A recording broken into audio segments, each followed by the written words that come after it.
Hello everyone and welcome back to my channel.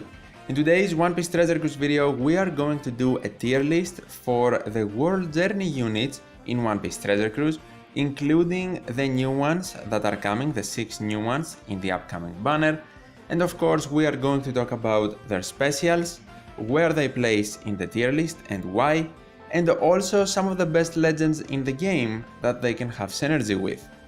This is my first One Piece Treasure Cruise tier list, and I want to clarify my thought process while creating this, and also quickly touch on some tier list things. First of all, for the World Journey units, I took into consideration the specials, the sailor abilities, and also the synergy they can have with existing legends and the legends to come in the game. For example, if a unit has an amazing special, but can only be applied if your captain is a shooter, that unit will probably lose a tier just because shooter is not one of the best classes. Their captain abilities are not that good, they don't really matter, so we are not going to talk about them. For tier 1, I have units that will be amazing to pull, they will be huge help in a lot of different teams, and they will probably be the units that you should most likely be looking forward in pulling. Tier 2 units will be great to pull, and they can also be helpful in many teams, but I think they will be less often used than the units in tier 1, or maybe they are not as good. Tier 3 units are still decent pulls, but they won't see as much play as the first 2 tiers, and maybe it would have been better to pull one of the higher units. And of course, tier 4 will be okay units to pull, but at the same time mainly for collection purposes, since they are pretty outdated and their specials are not amazing. Final thing before I begin with the tier list, just because a unit is higher in tiers, that does not mean it is 100% better. You never know in One Piece Treasure Cruise, there is no meta and a wide variety of content, and also options and combinations are many. So in a specific piece of content, a unit from tier 2 might be way better from a unit in tier 1, or even a unit from tier 3 might be way better than any other unit in the tier list. First up, we have World Journey Luffy and Nami. Luffy reduces enemies' percent damage reduction and threshold for 3 turns, and if your captain is a fighter, he changes block slots into matching. Changing block slots is awesome, but he needs your captain to be a fighter, and a lot of great fighter captains are Luffy himself, so that is not a great part of his special. Removing only 3 turns of the defensive effects for today's standards, overall I would definitely say an outdated unit. For Nami, she reduces paralysis and silence duration by 3 turns, and if HP is above 80%, she changes all of the type slots to matching. She also resists paralysis and silence on herself with her sailor abilities for 3 turns, so while that's decent, it is pretty low. I don't really like units that only resist silence for 3 turns, 5 should be the standard minimum, so that is the reason I don't think that Nami is that amazing. And the second part of her special is not great because she only makes type slots matching and not RCV TND or the rest of the slots, and she has an HP requirement. So the requirement in many situations won't be worth the result. Similarly with Luffy, an outdated unit. Still a cool artwork though. I think both of them should be placed in tier 4. Let's move on to World Journey Zoro and Sanji now. Zoro's special says that if enemies have a barrier, then he changes all orbs including block into matching and reduces that enemy barrier by 1 turn. If the enemy does not have a barrier, he only changes adjacent orbs into matching. To be fair, that is not that good. If the barrier reduction was over 1 turn, it would be decent, but just 1 turn won't be important in most situations. It is still a Zoro that can manipulate slots, so that might be decent, but other than that, he doesn't really have much going for him. Sanji, on the other hand, changes adjacent orbs into RCV, and if your HP is below 30% at the time the special is activated, He amplifies the effect of orbs for all characters by 2 times for 2 turns, or he amplifies the effect of orbs for Fighter, Slasher and Powerhouse by 1.75 for 2 turns if your HP is over 30%. He also makes RCV slots beneficial for Fighter, Slasher and Powerhouse characters with his Sailor ability, which I think is great. In my opinion, Sanji is way better than Zoro, and he actually does something pretty unique. He changes some slots to RCV, and he also has them beneficial.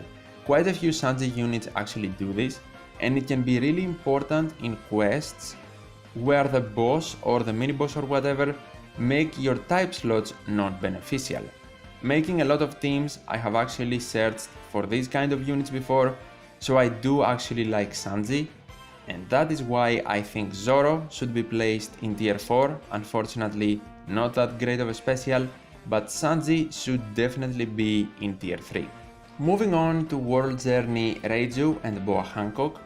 Reiju removes poison and blindness duration completely, which is actually pretty nice for that old of a unit, simply because, first of all, poison is a future-proof ability since Japan got a poison orb, and removing poison will remove that orb as well, so that's great to have. And she also removes blindness. Not a lot of units do that, so that is a great part of her special. The special also adds that if your crew has 3 or more characters with RCV slots, she is obviously meant to be used with the Sanji we saw before, but you can achieve this requirement with other methods as well. Then she boosts attack of all characters by 2 times for 2 turns. Otherwise, she boosts attack of Fighter, Slasher and Powerhouse characters by 1.75 for 2 turns. A pretty decent special. I really like the first part, and the fact that we have an attack boost is always a plus. Unfortunately, she cannot have great synergy with some of the best Sanji legends in the game, like Soba Mask, Sanji Judge or Luffy Sanji, simply because they also give you an attack boost, but if you want to use her in different stages than the captain, then she can be a decent pair with Luffy Sanji. Reiju can work nicely with versus Big Mom. She is boosted by her since she is a Psy unit, and she will also of course give versus Big Mom an attack boost because she is a powerhouse. I do like that synergy because versus Big Mom also will allow RCV orbs to be more frequent, or she will turn all of your slots to RCV if they are either TND or block. Next we have Boa Hancock. She is from World Journey Batch 3, while Sanji Reiju were from Batch 2 and the other 3 were from Batch 1. Boa Hancock reduces chain multiplier limit and chain coefficient reduction by 5 turns, and if your captain is a shooter or free spirit, she reduces bind by 5 turns and defense up by 5 turns as well. She's a very decent utility unit, and she does have potential because 1, she can be paired up with free spirit units and they are one of the best class in the game, and 2, she actually removes debuffs by 5 turns. Generally, for subs, you want to be looking at utility units that remove a debuff by 5 turns minimum for it to be considered decent or have potential to be used in many teams. I would actually put both of these units in tier 3, and here's the reason why. I believe Reiju has some potential for the future. She is not an amazing unit by any means, but she is definitely better than all of the 3 units in tier 4. For Boa, I would say she's tier 3 and not 2, even though she's a decent utility unit. First of all because the Free Spirit class has a wide variety of very good subs, and on top of that, she can be replaced in some situations by other units, like for example Dex, Christmas, Leo. They do some different things as well, but some main things that you want to remove, both of them can do it. The bind removal and the chain coefficient reduction is not incredible because with a Free Spirit team, you can have a great support on a V2 Snakeman, for example, to remove bind for some turns, and along with your sockets, if the bind is low enough, you can completely remove it without needing that part of Boa's special. Then the chain coefficient reduction, you can just counter it with a chain lock, so it's not an amazing thing to remove, but still decent with her overall special, so definitely not tier 4. Next up we have World Journey Mihawk and Crocodile. Mihawk reduces silence and paralysis duration by 5 turns, and if your captain is a slasher or cerebral, reduces increased damage taken duration by 5 turns and reduces enemy percent damage reduction by 5 turns as well. Pretty straightforward utility unit as well. His sailor ability resists paralysis by 5 turns, which is awesome, definitely a great unit.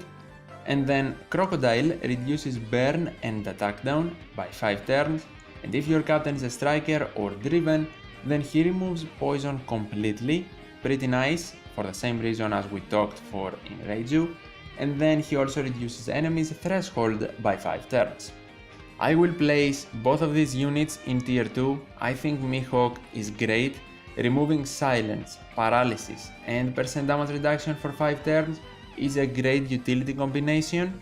The increased damage taken reduction is not great, but the other 3 things he does are awesome, and having a cerebral character is not that hard because there are many great in the game. For Crocodile, I'm gonna say that removing attack down and also threshold for 5 turns is great for a utility sub for versus Akainu. That is a huge reason I have him in tier 2, and I think they are 2 very common debuffs, so removing them for 5 turns is also pretty decent. Their sailor abilities, other than Mihawk's resisting silence for 5 turns, are not that amazing, so definitely not worth tier 1, especially if you think that they are not boosting your damage, but only helping you with utility. For World Journey batch number 4, we have Rebecca and Vivi.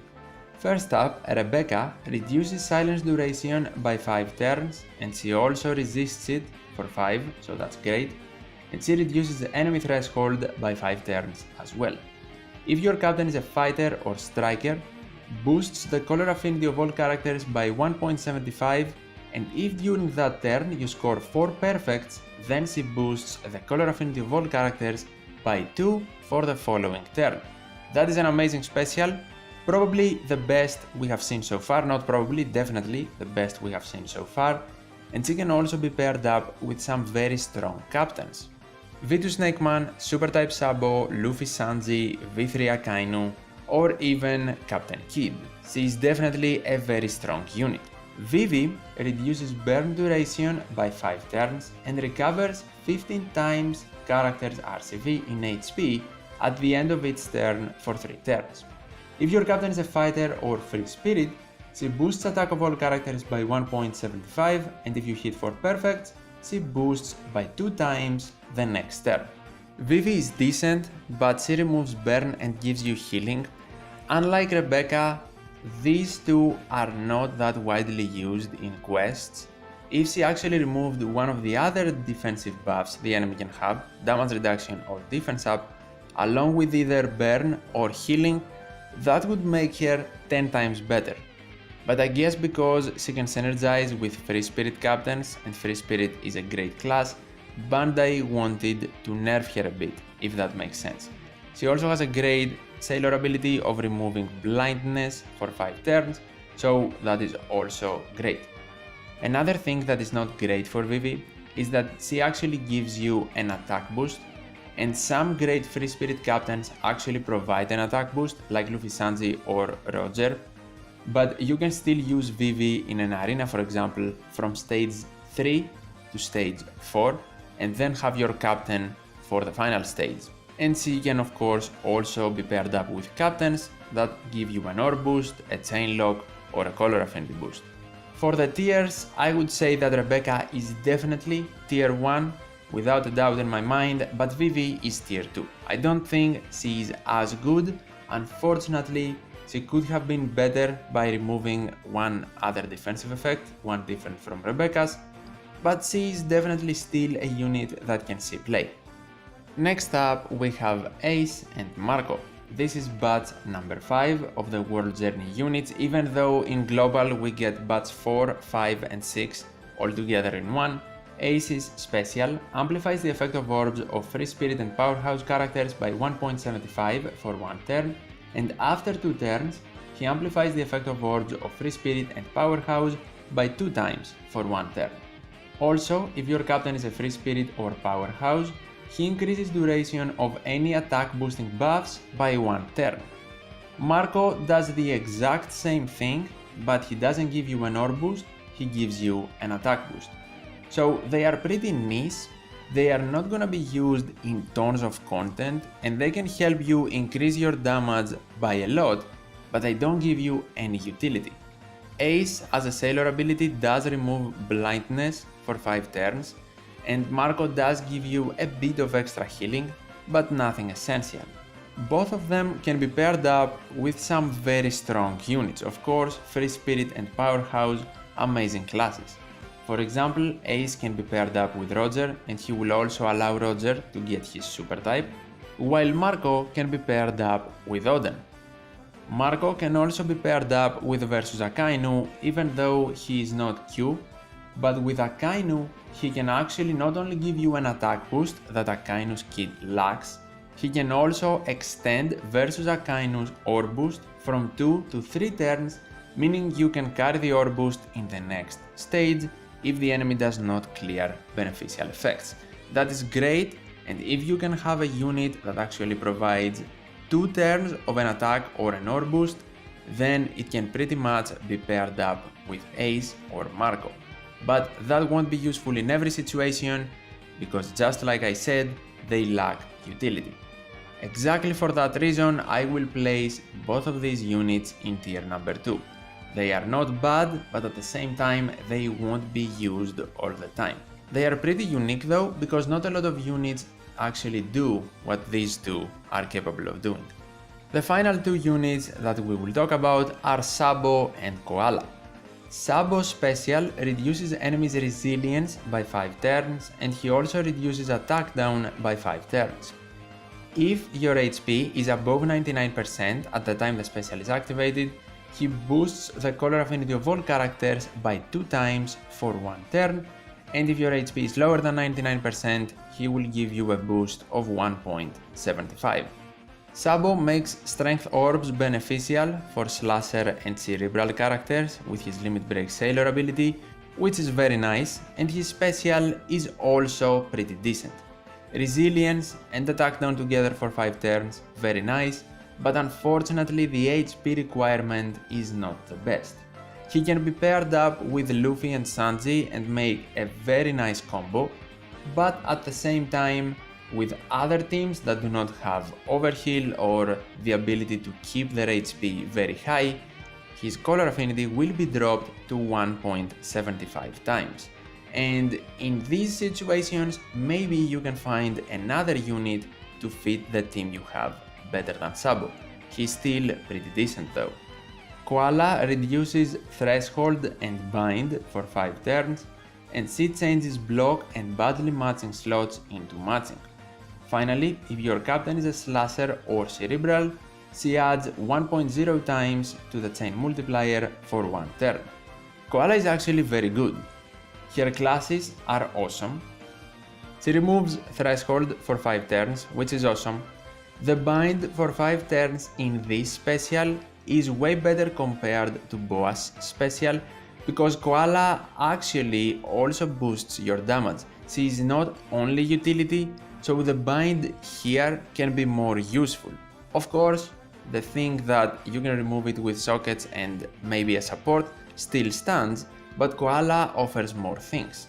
She has also great orb manipulation, and the chain boost, if your captain is a Slasher or Cerebral, can be combined with so many great captains.